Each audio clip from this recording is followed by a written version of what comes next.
आज़ाद कश्मीर में 31 साल बाद बल्दियाती इंतखाबात। पहले मरहले में मुजफ्फराबाद डिवीजन के 3 अजला में पोलिंग शुरू हो चुकी है।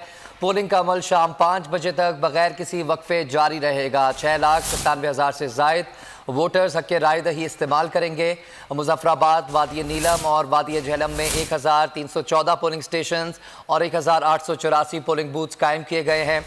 257 हसास तरीन और 418 पोलिंग स्टेशन को हसास करार दिया गया है। पहुंचा रहे हैं आजाद कश्मीर में 31 साल बाद बल्दियाती इंतखाबात। पहले मरहले में मुजफ्फराबाद डिवीजन के 3 अजला में पोलिंग शुरू हो गई है। पोलिंग का अमल शाम 5 बजे तक बगैर किसी वक्फे के जारी रहेगा।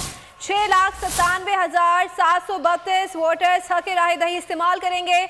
मुजफ्फराबाद, वादी नीलम और वादी झेलम में 1,314 पोलिंग स्टेशन और 1,884 पोलिंग बूथ कायम किए गए हैं। 257 हसास तरीन और 418 पोलिंग स्टेशन को हसास करार दिया गया है।